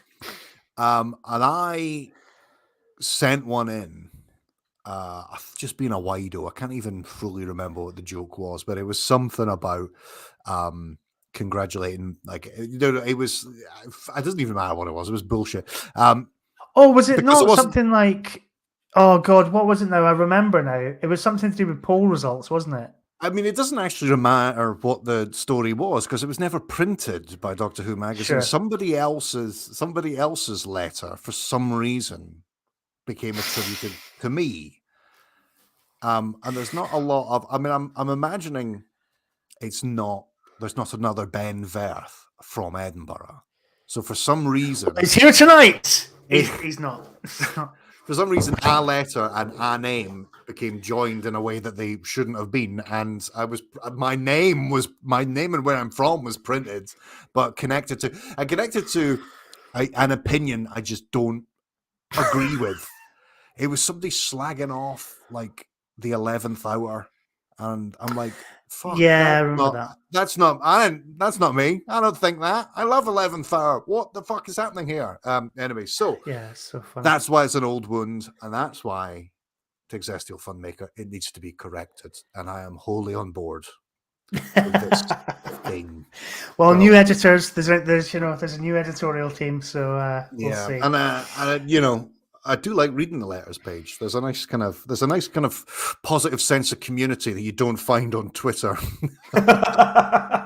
in the letters page of Doctor Who magazine. Plus, I also like the addition of the artwork now. I like seeing people's artwork in there. Yeah, that's true. It's generally a fun kind of space. So yeah, that's the thing. But the quiz and the game. Let's do the quiz. Shall I go again for the first? Yeah. Or do you want to go first? No, I'll ask you a question first. Why not? Sure. Okay. So, your first question. So this round is about the Third Doctor's era. Yeah. So, who was Barnum? Who was Barnum? Barnum. It's probably the wrong track, but I want to say Barnum. I want to say it's someone involved in Rossini's Circus and Terror of the Autons. I know it's all this. Oh, see. Yeah, I thought you might go in that direction because the P.T. Barnum connection. Yeah. But no, it's the violent criminal whose mind was rid of all evil by the parasite within the Keller machine. Right. Okay. All right. Your question. Who, Mark, is Professor Dale? Professor Dale is... Oh, God. It's not the guy from the Time Warrior, because that's Professor...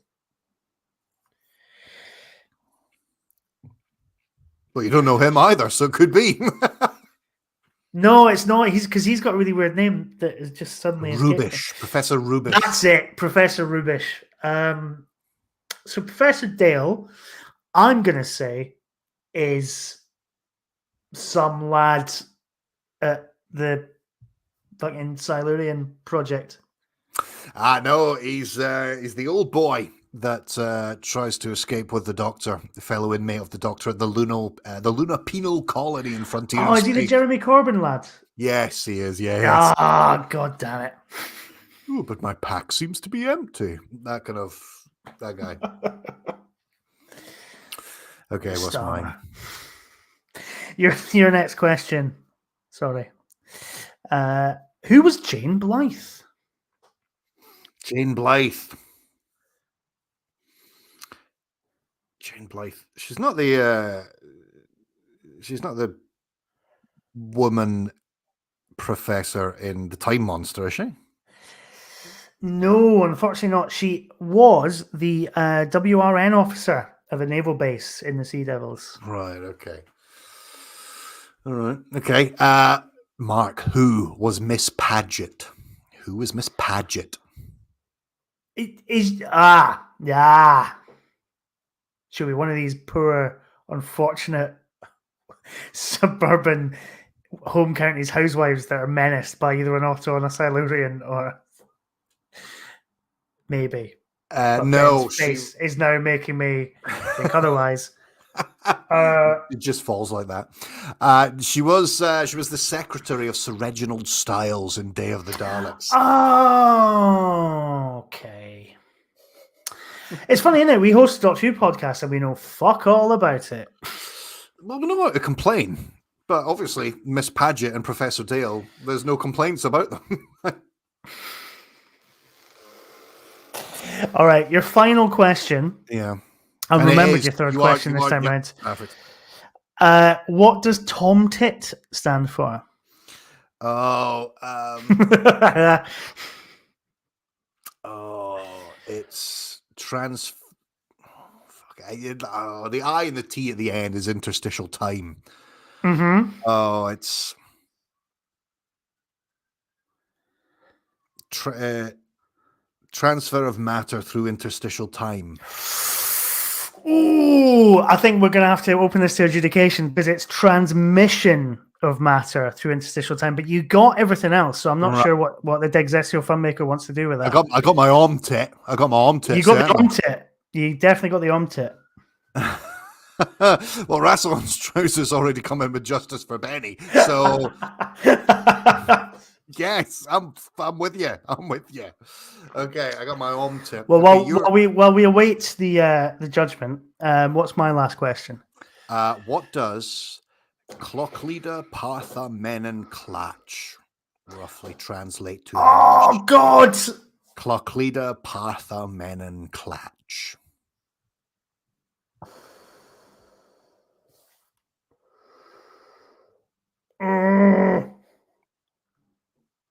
Clochlida Partha. I know. It's in my head and I can hear it, but I can't for the life of me. Clochlida Menon. No, sorry, I can't. Close your eyes, my darling. Well, 3 of them at least. Of course. What is that from? Planet of the Daleks, is it? I can't remember. It's not a Venusian Lullabies, I mean. Yeah, maybe. And scores are just in. He has spoken. Omtit is not Tomtit. 0. He's cruel. He's cruel but fair. Cruel but fair. Actually, I meant to ask her what Ben got for getting his Dwordle into. Oh, it was. He said it earlier. It was 2 points. It was 2 points. Perfect.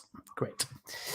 So there we are. Okay, we're going to go back to do some Dwordle now. We're only going to do one. Yes, I'm going to be better this time. So okay, So you ask me. You ask me first. then. Yeah.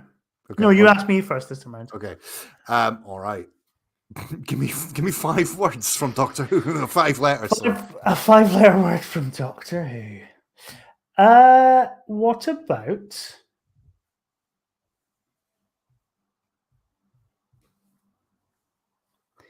I'm going to go this time. I am going to go Rutan. Why not? Yeah. Okay. Incorrect. There is an A. Okay. But not in the correct. Sorry. There is an A and there is an N, but not in the position they would be in that initial word. Okay. All right. It could be literally anything.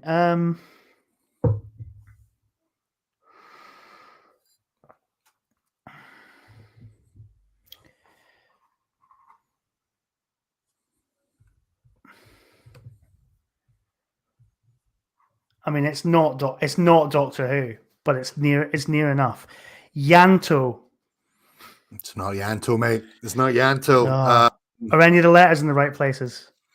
Is it? Yes. The N okay. is in the right place. The N is in the right place, but I still don't know where the A is, and there's no other letters. There's no other letters. So you got the A from the first. The D from the first. I don't know what the fuck. I'm drunk now. I don't know what the fuck. Okay, the N is in the right place. Right. Okay.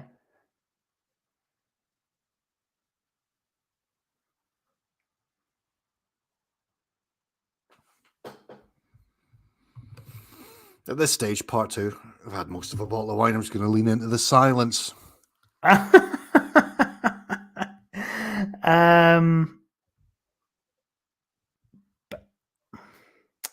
No, because Bandrel's not 5 letters.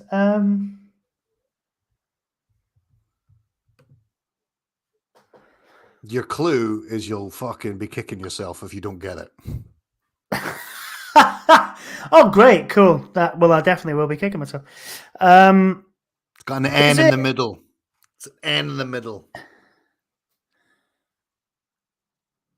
It's an N in the middle, wasn't it?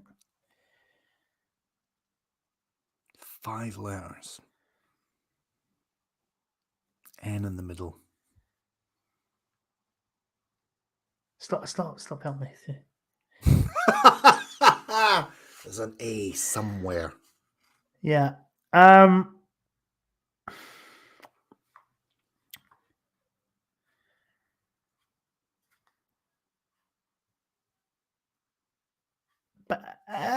Kangs. No, mate. Damn it. No. All right. What did Just I get? say Anything? any 5 words. I just said Kangs, as in the red Kangs and the blue Kangs, and none of that's right. Wait, sorry. What did you say? Blue Kangs?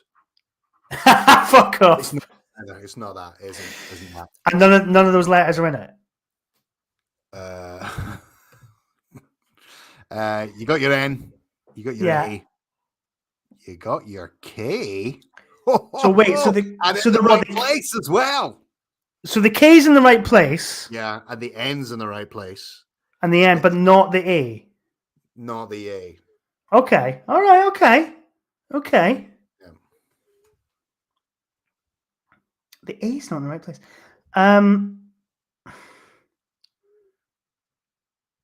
so it can't be there. Can't be there. So it's the Kinder. Yes, mate. Yes, it's Kinder. Yes. It's Kinder. Digestial Funmaker. How many points does he get for that? I probably only get 1 for that. That was pretty poor, but see, it really helps when you get the letters in the right fucking place. Otherwise, you're just I've literally pinballing around. All right. So what am I? Give me a 5-letter Doctor Who word. Okay.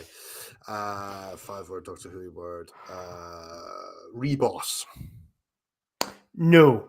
However, there is an I and a B in it, but not necessarily in the right. And you've not got them in the right order. Okay. Oh, and there's an R actually. So you've got 3 of the letters, but in the wrong places. Okay, so you've got 2 points on the deck. Okay. There you go. Okay, so let me just work this out. Okay, so so you've got R, B, and I, but not in the right places. Okay, R, B. Okay, I guess Reboss.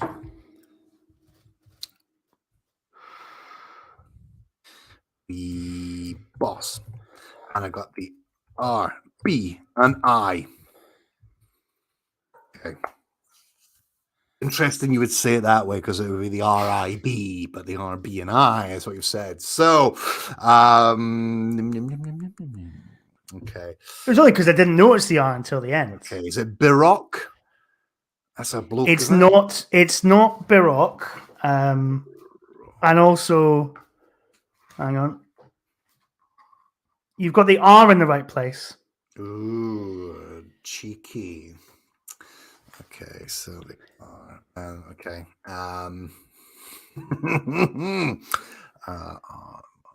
Okay. So R is the third. It's not robot. It's not Reboss. It's not.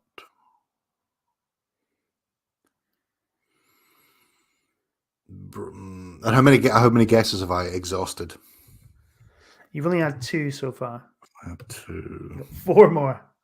So so I can have as much muttering as I want. It's the if I commit. You've got to commit to the guesses. Okay. You know.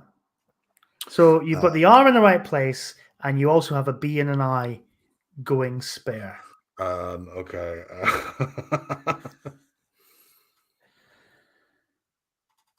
Okay. Birds. Yeah, I don't know. That's got birds. Everything. That's got everything, but it's not correct. Nah, it's not. I mean, also those are the same placements as Biroc, so you've helped yourself in no way, shape, or form because DNS aren't in it either. So at least you know that. But he gets a couple of points inside of him, and he's fucking. I'm just trying to fucking help you, mate.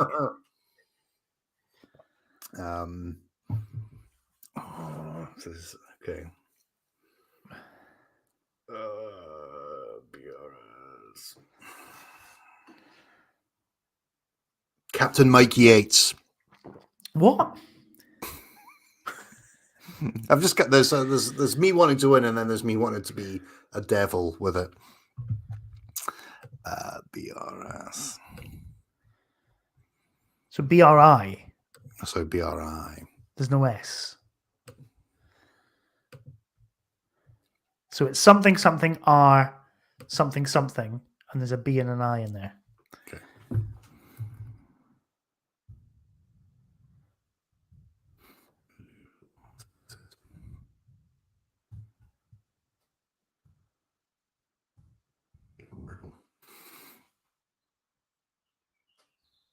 mean, again, you'll probably kick yourself. Oh, okay. That's interesting. Okay. Something I like then. Okay, that's interesting. Maybe not, but something. Okay. I'm not saying anything else. I'm not saying.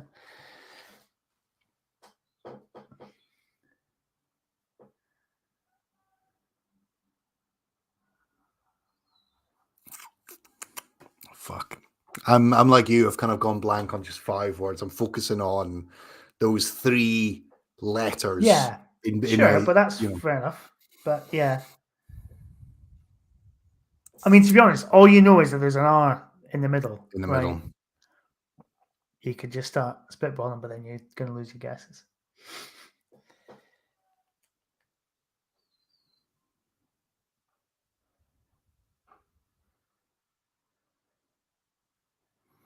It's quite easy. If I saw this on Wordle, with what you have done so far, I'd be like, oh, of course it's. I'm going to, at the risk of losing viewers by the bucket load, I'm going to yield to you. I'm going to give up. It's Zarby. Zarby. R in the middle and a B and an I. The order of the letters I was reminding you of, I was like, you'll get it soon. And we can just, Yeah, and then we can get going. But yeah, no. Okay. There we go. Okay. So, congratulations, mate. Thank you. So currently you're still racing ahead. It's 7-4. 7-4 in this episode of Dexy's quiz game thing. Nobody's catching up. All right, so give us some listener correspondence from Dylan Reese, please. I tell you what, let's get the stats back on the screen whilst we put these back up. So, Dylan Reese for Angels. Oh yeah, this was a 2-parter, wasn't it? Can you take the ticker off? Why? This is just annoying. Because I can't read the bottom of it. Well, that is possible. Thank you. I didn't want to have to go in like a Christian Bale style rant. On first viewing Village of the Angeli, Christ, you give Dylan Reese 1 Emmy and he's fucking banging on about Los Angeles whenever he gets the chance. On first viewing Village of the Angels, I think is what he tried to say, was the standout episode of the season. But on rewatch, I actually find it a bit dull and slow.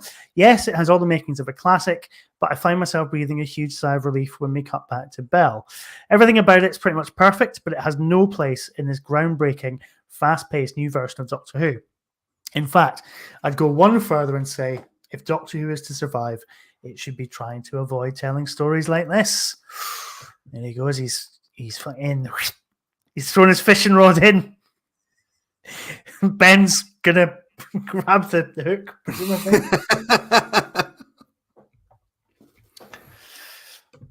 Mark Harrison says Village of the Angels is more than any Blink follow-up. This promotes the Weeping Angels to A-list monster status. Apart from all the fluxing about, it's chilling, inventive, and unforgettable. I'm still mad they spiked the best cliffhanger in years with that shite credit scene. Yeah. Oh yeah, where they kind of interrupt it. Right.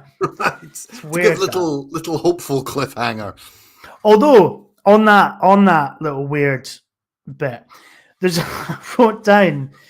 There's a really odd bit of dialogue, and there's because I know a lot of people were obsessed with from Once Upon a Time, your as yet unborn child. People were obsessed with that line. Yeah. Being, well, what? Of course, it's if it's unborn. Yeah. But if it's as yet unborn, anyway. But in this, right at the end, when Vinder finds the message from Belle.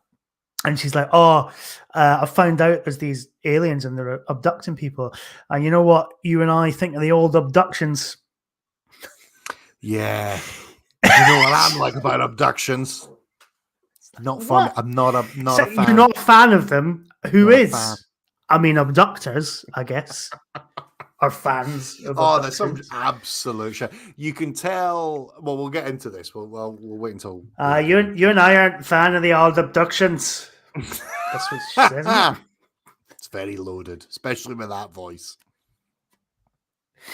I like how I'm just recasting Belle as Ian Paisley. Anyway, sorry. Paul McAvoy, Village of the Angels, or The Good One, actually blew me away on broadcast. It actually blew him away. It might actually be the best, tightest, and best performed episode of the entire Winter career, which, in fairness, was a low bar to begin with. But it's really quite good. Maybe it's down stealing a Stephen Moffat plot wholesale and cementing itself into core Doctor Who. Maybe it's an idea that had been kicking around for a while. Either way, if we had more of this sort of thing, then the era as a whole wouldn't have the reputation that it does. It's a genuine shame that this has a wraparound ending into what can laughably be called Flux's main plot. 1 step forward, 2 steps back. Damning with faint praise, I think is the term. And then we've got Chippy T. Cursed Village, Too Many Graves, Psychic Experiments, A Missing Child, Time Shifting, and A Fire Angel. The best Flux episode with concepts matching anything Who has ever done. The visuals cement this as a classic, and Jericho joins the pantheon of one-off great characters. And then did we have Rassilon's Trousers as well? We sure do. Yes, great. Village is a great standalone episode with plenty of twists, some great visuals, and some fine performances. In the context of the overarching plot, though, I'm not entirely sure what it's doing, but it's a bold and intriguing episode nonetheless. Well. Over to you, Ben. Well, I guess the thing to talk about then is this is the only episode where it's co-written with someone else. Yes. And I guess this was something that would have been a standalone episode in the original version of the series. Quite possibly, was then kind of factored in as part of the storytelling. I'm right in thinking that, am I? I don't know really. I don't know what the plans. I know the plans for season 13 were quite nebulous. So like Pete McTighe's talked about how he had an idea for an episode that he'd love to do at some point, but I don't think it was ever any more than ideas. So yes, it's quite possible they were planning on a kind of Weeping Angels episode and then decided to go, well, we'll take that one and we'll fold that into Flux because we can use the Weeping Angels to bring in the division and do all that kind of stuff. Yeah, I think I'd read somewhere that the original story for this is that the Angels had just essentially like extracted a village, and the original story had been that they just keep biffing the same people. You know, like it's like livestock. The Angels were using like a village of people to be livestock.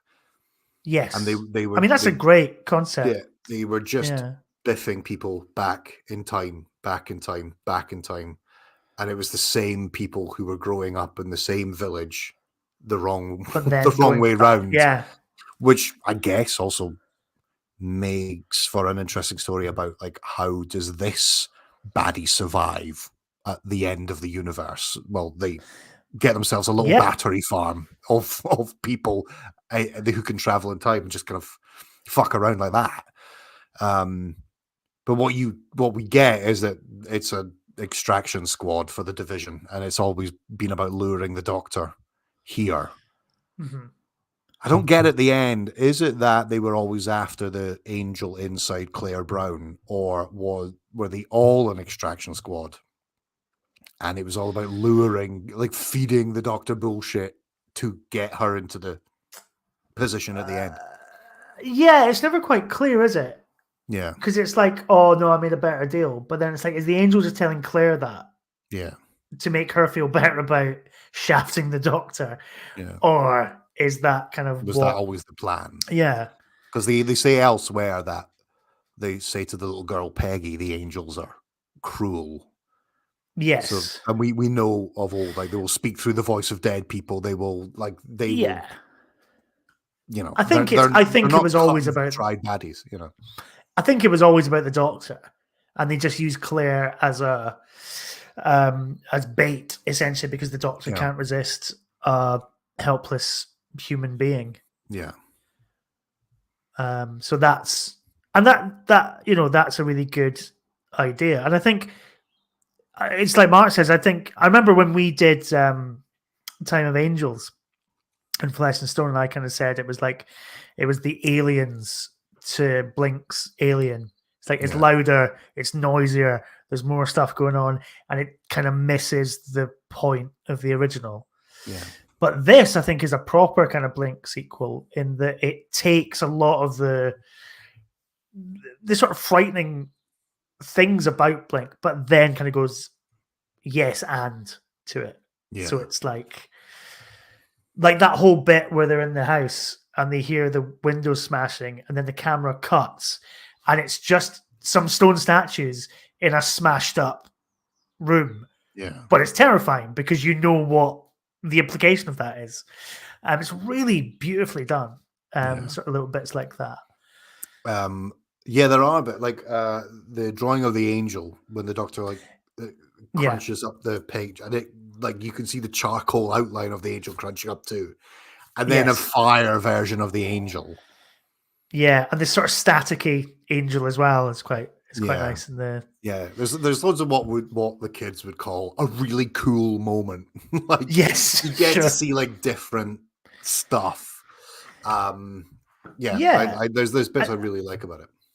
You get to see the angels kind of being inventive, which I think is because there's that whole thing at the end of Blink where Moffat kind of has that sort of devious little not every statue is an angel, but any statue can be an angel. Yeah.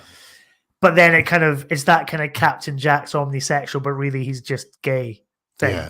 It's that, in all their subsequent appearances, they're just angels because that's what the viewers want. Yeah, that's what they're called. They're called weeping angels. Yeah. So I think what this does is it goes, all right, fine. Well, if we're going to do that, let's just give them a bunch of cool shit to do. Yeah. So Moffat established that, anything that holds the image of an angel is an angel. Let's put an angel in a games console in the previous episode. Let's stick an angel in an old telly in the next one. Let's, burn a portrait of an angel and then see it kind of come to life in flames. Yeah. Although I would have thought when the Doctor put it out with water, I thought it was going to be a water angel. Yes, yeah. In my head, when Jericho smashed the television, I thought there was loads of little tiny glass angels. That wasn't in the episode, but I had in my hand that there would be that there was loads of little, every shattered shard of the television screen would be a little glass angel. Technically, that probably would happen, but they've only got so much budget for visual effects, I guess. Yeah. You've got to kind of draw the line somewhere. But yeah, I love that bit where he kind of just fucking smashes the TV. Here's a theoretical question for everyone. If you're having a piss... Is there anyone still here? If you're having a piss and the angel showed up at that exact moment and was reflected okay, in your I'm interested, okay. And so like Richard Herring's emergency questions. I was reflected in your stream. Could there be a piss angel? Could there be a piss angel? It depends on how good your diet is, I suppose. Because, if you're not, or how well hydrated you are, because, I think if you're obviously not that well hydrated, your piss isn't going to be that reflective. One of those like games where it's like loads of just little spikes and you put your face into it, it does the face. Like if you did that to an angel, would that be an angel? Yeah, I guess so. Like a little nail angel. Little nail, yeah. Do you know what, Dylan? I will. Piss angel. Mel versus the piss angel. Doctor Who and the piss angels. I like that there's a theory online that because Ace was in Power of the Doctor and they were getting Mel, that they're going backwards through companions and giving them some. So next one, Perry, there's going to be a Perry, like Nicola Bryant's going to be in Doctor Who at some point. Also, I would argue that they've got Bonnie Langford because she's a good actor. Wow. And has been on TV in the past couple of years. Yeah. Look at you controversial hot takes that you've got. Sorry, we're wandering off the subject. I want to actually, because Dylan said Picture Talk, I do want to go back to one of his comments. Is that having not seen that before he said it, everything about it is perfect, but has no place in this fast-paced new version of Doctor Who. In fact, I'd go further to say if Doctor Who's to survive, it shouldn't be trying. It should be trying to avoid stories like this. Everything that's successful about this is something you've seen elsewhere. It's angels. It's angels doing cool stuff. Claire and Jericho are just the two folks from Hyde, the haunted house story. The true. Psychical research. Doctor Who at this point is pretty good at telling a creepy, atmospheric, haunted house story. We get one. It works because you've seen it 100 times before, because it's been done 100 times before. I loved it when it first went out, but I can't help sharing Dylan's assessment that watching it again, maybe we like it because it's just the traditional monster fest that we want. Yeah, it's the most traditional of the Jodie Whittaker era, I think. Sorry. Is that fair to say? If you see a piss angel, you're in trouble. Oh, thank you. The Digestial Funmaker, ladies and gentlemen. He's not the Digestial Serious Maker. He's the Digestial Fun Maker. Indeed. Yeah, I think it's the most traditional Doctor Who. Yeah. Of the Jodie Whittaker era. But I would argue it's so funny, like, so when Doctor Who, new Doctor Who, when it does a story, like say they get Mark Gatiss to write a Pertwee era story, but with David Tennant in it, everybody fucking goes bananas. Yeah. Oh, Gatiss is a shit writer. Gatiss is stuck in the past. They give Jodie Whittaker essentially a John Pertwee story, but with Weeping Angels. So, oh my God, it's the best thing that's ever happened in Jodie Whittaker's Doctor Who era.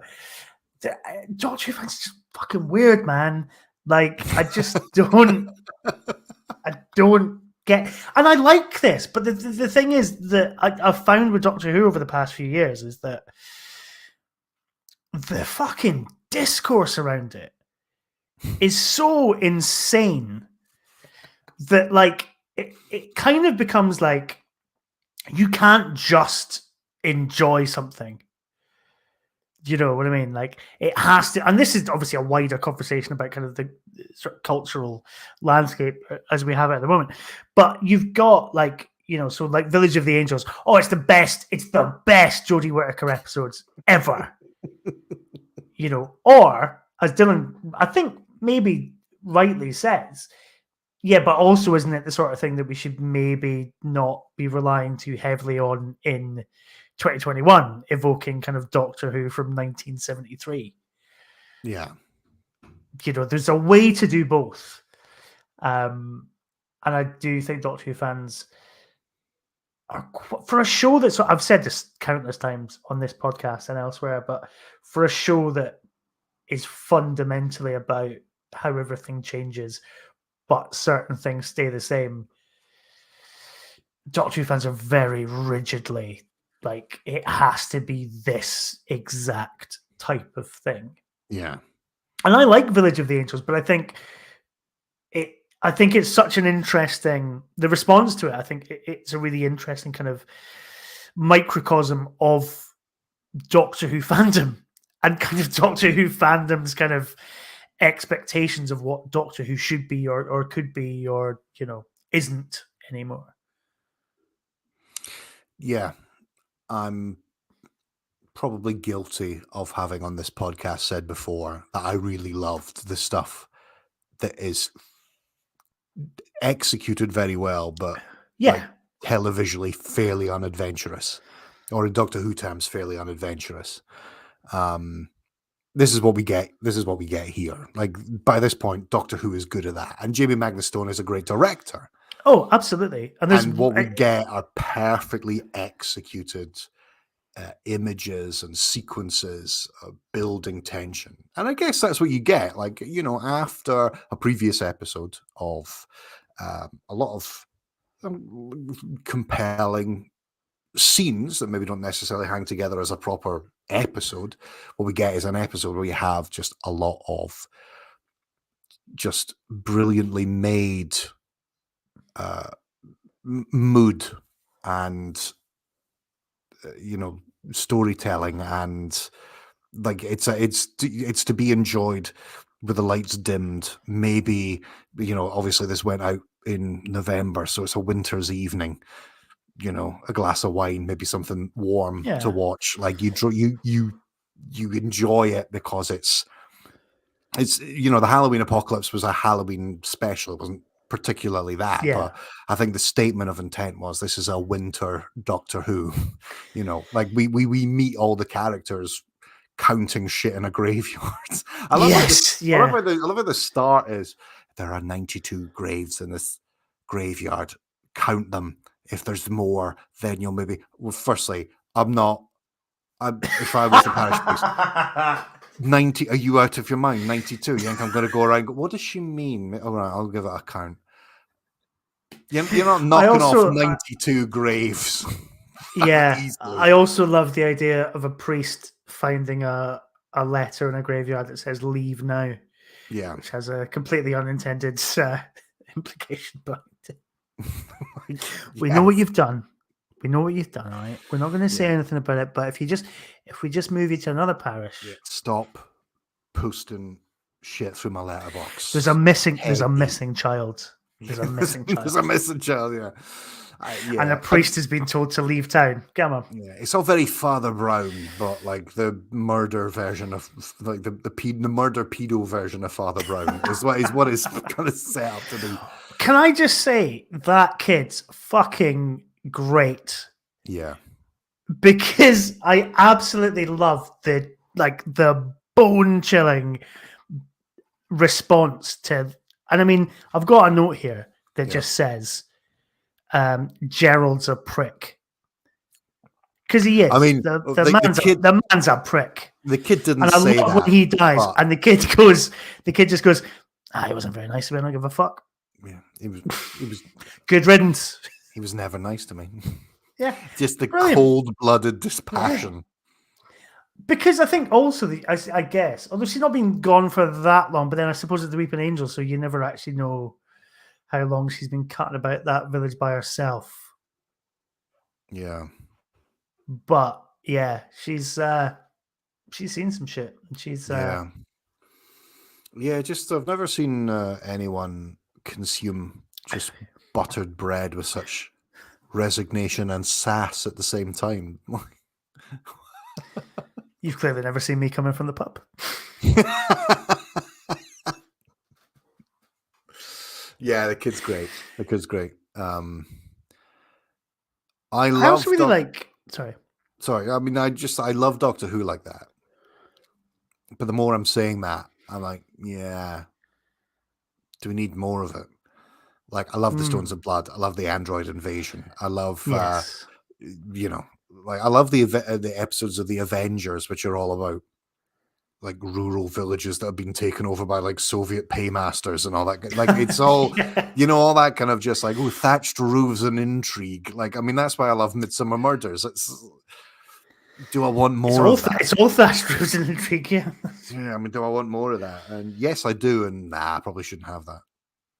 Yeah, but I mean, let's just take this for what it is, which is, and actually, I don't think we would be. It's kind of like Dylan points out, is that I don't think we would be having this conversation if season 13 went out as perhaps Chris Chibnall had wanted it to go out, which is 10 episodes of Doctor Who, and this was just a one-off Weeping Angels episode, because there's some great stuff in this. Like, I love Dan's description of the Weeping Angels as a mad statue. Yeah, it's great. I just I get it. He doesn't have much of a character. He's just a nice guy. Yeah. But I think because you cast John Bishop, who is a stand-up comic, there are just some sort of throwaway lines which are really funny. Like I love the Doctor trying to do some sci-fi gubbins at the start to get rid of the Weeping Angel. And it's just like, I shouldn't put these two things together. Well, three things over here. And he goes, you're going to put them together, aren't you? Yeah. Like, I love that kind of just puncturing of, that kind of buoyant David Tennant-y, Jodie Whittaker kind of Doctor Who.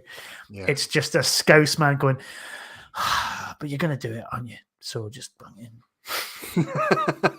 Come on.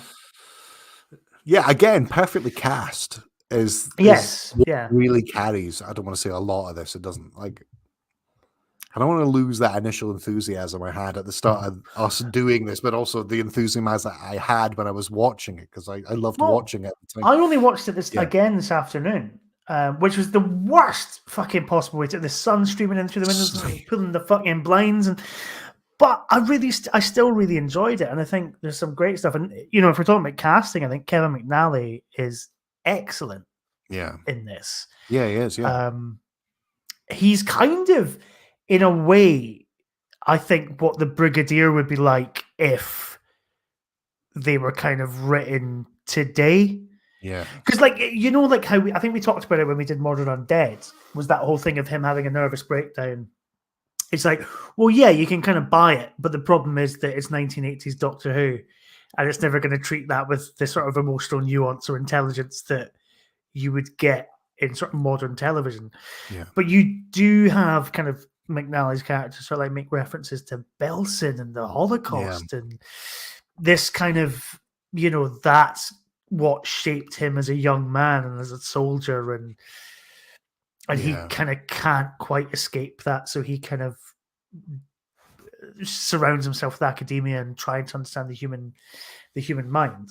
You could see the Brigadier, like in the modern series, as this kind of like sort of stuffy old soldier, but who has seen some weird shit and has dedicated his life to understanding that weird shit. Yeah. Yeah, the Brigadier has like a "I want to believe" poster. Yes, he's like Fox Mulder, but but British. He went. I mean, that's essentially what he becomes because of the Grand Serpent later on, isn't it? Yes. Controversy later on. Oh God, that pissed me off so much. The response to that. Yeah. It was that thing of like, it doesn't make sense. It's like, it's not supposed to make sense. He's messing with the fabric of time. You stupid cunts. You can tell we're at that point in the recording. Yes. This is all the stuff I'm not allowed to write on Screen Rant. It's all just oozing out. The big thing about this episode, I think, was the stunning cliffhanger. Like, as cliffhangers go, the Doctor being turned into an angel. Amazing. CGI stands up, still good. Horrifying. Really good, yeah. You get angels. There's 1, there's 2, there's 3, there's 4. This is the most amount of angels we've seen on screen. Just all of them standing around a rocky... and that kind of like a portal spaceship or whatever it is that they've got. Like, you know what it is? It's kind of like this sort of standing stone thing, and they're all kind of... Yeah, I don't know what it's supposed to be. So it's like, because she says... Yeah, that's what she says, isn't it? And what it's not like a time travel thing. It's like an actual physical craft. It looks like... remember that episode of The Simpsons where Lisa thinks Springfield thinks they found an angel, and Lisa's like, I don't believe. And it's like, just like... It is a bit like that. I mean, it's obviously like a kind of portal tomb thing. If you're familiar with archaeology, that kind of like, there's the standing stones and all that. Mm-hmm. And just like walking out of it, just like the whole sequence where like the Doctor does like a mad dash. Oh, I realizes love that. The angels are not after her. Looks back, they're still there. Yeah. Comes out. There's billions of angels everywhere. So I mean, okay, well, there's maybe like in the script, it's probably like there's thousands of angels, and there's not thousands. There's probably at most like 100 angels. Yeah, but 100 angels standing around, you're like, oh, and doing nothing. In a similar scene, you'd have like 1,000 billion Daleks. All you need is like a small group of angels, and you get like a crowd scene of angels. It's chilling. It's chilling. It's shot immensely. The Doctor's standing there with essentially this enormous television screen of all her friends. Yes, yeah. Although and it'll be interesting to see if it's picked up. The older version of Peggy is there and watching this happening. What happens to her? I was thinking that. What happens to Peggy and what happens to I've forgotten her name already. Claire. Is it Claire? Yeah, I don't know about Claire, but Peggy, the older Peggy, Mrs. Arwen or something that she's not, or Mrs. Hayward or something that she becomes known in the village, is standing there. That final scene where the Doctor's like become an angel, and you just see this tormented old woman. What happens? What happens? I cannot remember. Because I don't even think. What do they do with the kid? Because obviously they go off gallivanting. They do. It's like they do. Drop her off, and we'll find out in 2 weeks' time. But on the subject of the sort of the escaping the angels and stuff, I really love, and it's a small thing, but I love Jodie Whittaker's kind of gangly, sort of backwards walk out of Jericho's basement. Yeah.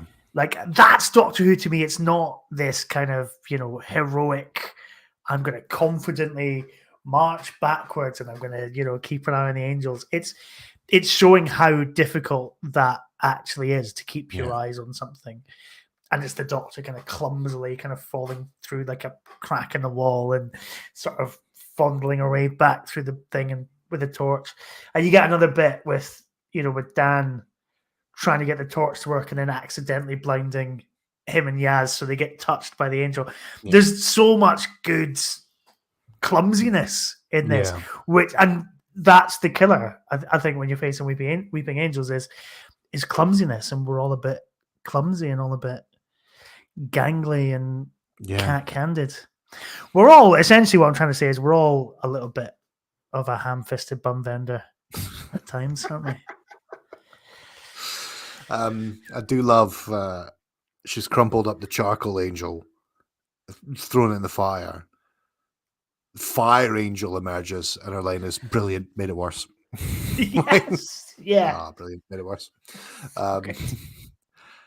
There are some great moments. There's some really fun moments in this, and there's some really chilling moments. That's why it works. That's why it's popular. Oh yeah, absolutely. Because it's just perfectly like there's just all of it is Doctor Who piled high, all of it perfectly executed, with an absolutely water cooler moment cliffhanger attached. Yeah. The angels have the TARDIS. Okay, well, we've kind of seen that as the cliffhanger from the previous episode. The Doctor is now an angel. Fuck, that's big. Yeah. That's big. That's big time. Yeah. And done incredibly well. Yeah, absolutely. Bringing it in? I think that's our favourite scene, really, isn't it? Yeah, I mean... Probably. Oh, is it? I don't know. I love Jericho... The voice of, so because the thing is like that is good. Jericho talking to the angel, but the angel using the voice of Jericho is interesting because the last time we heard something like that done, an angel using a voice, it was through someone that they previously killed. Yes. Where are they getting Jericho's voice from? Other than the fact it's purely a casting thing, it's just like he's a good actor. He's got great range. We could use him. We could just make and then they throw in this kind of, and they also throw in this kind of new power of like they can implant thoughts in your head, which kind of makes sense in the idea that it's not just about them going, flickering the lights. It's about them also kind of going. Had you planned that? No, had you perfectly placed a light switch just out of the frame of the camera? I spent all afternoon fucking fusing. Yeah. That's not a thing. No, but you know, like, so it would make sense for the Weeping Angels to then kind of get in your head and kind of throw you off or distract you, or so I think it kind of plays into that. But you're right. I think also there is that fundamental thing of, wait a minute, the Weeping Angels used to communicate through the dead. Is this guy fucked? Yeah. Is you know, is his time, you know, coming? Yeah, which, you know, we know it is. So yes, well, but exactly. It's just you know, just like Kevin McNally's own voice coming back saying, "We're patient. We are patient." It's like, he's really really good. You know, and I did love the idea of them banging on the doors. Yeah, like, there's a good soundscape. And a lot of it is just what sounds like an obnoxious, like what's an Asbo sounding noise, like ringing the doorbell. Like, it happens now. Like, just kids ringing your doorbell to piss you off. Oh, God. The Angels are. Every day, maybe not every day, it seems to have stopped a bit now, but because I work from home, about kind of 3:45, there used to be like a on my door, and there was like kids, right? And it would just always just like, but then I started like going, nah, do you know what I'm going to do? I'm going to wait. I'm going to stand by the fucking door. And on the first knock, I'm going to fucking yank it open. Never did it though. I could never time it right. Was it just you sitting by your door, just doing nothing, poised, ready, coiled to pounce, and then nothing? I'll get them one day. Then it turned out it was the postman for a package for somebody downstairs. Yeah, he's like, I've got your Lego TARDIS. That's coming. Performances? Yeah, Kevin McNally, I think, is great. The kid, I can't remember her name, but he was never very nice to me. That's quite chilling. But then also the guy's a prick. Blake Harrison. We haven't talked about Blake. Blake Harrison's okay. He's Blake Harrison, isn't he? But I do quite like his line of praise the stars, the non-existent stars. I like the shot where they've avoided the transportation field. Yeah. It's only them left, but you still have that distant shot of like Azure and Passenger standing on the hilltop. Mm-hmm. I said, we'll come back. Yeah. It's quite nice. Don't be afraid next time. We'll be back for you. Like, there's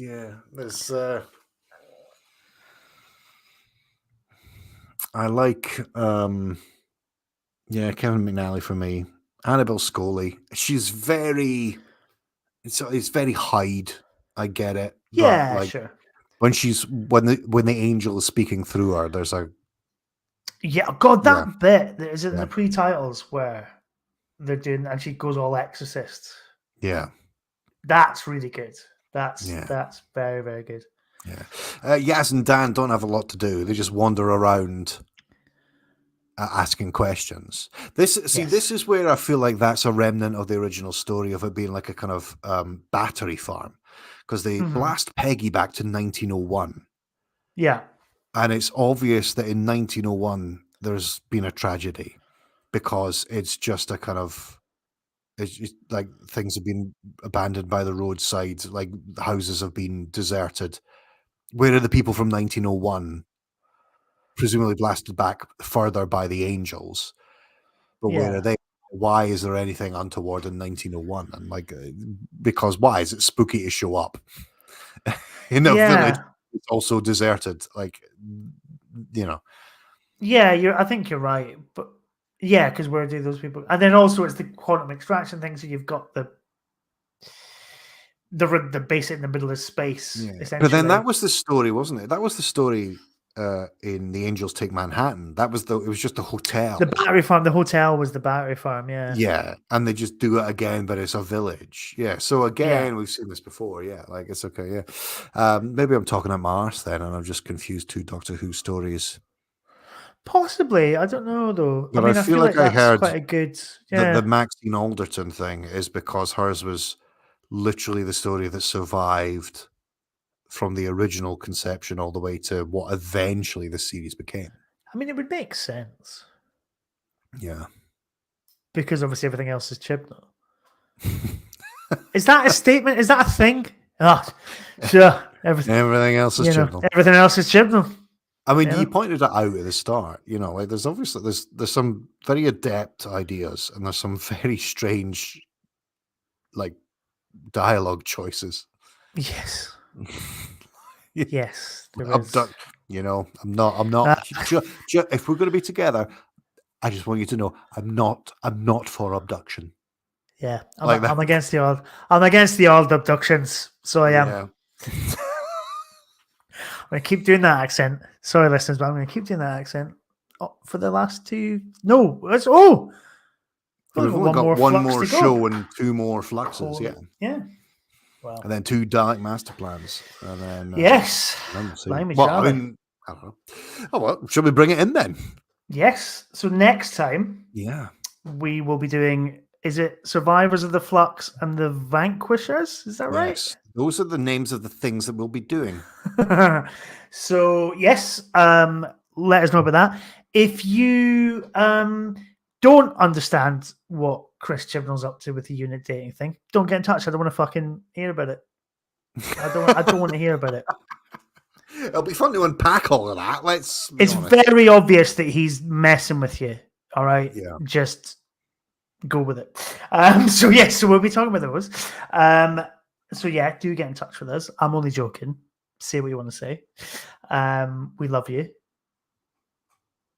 Please come back. You make it sound like we don't. We do. Thank you. No, I'm like. Thank you so much for being part of this. Please come back in 2 weeks' time.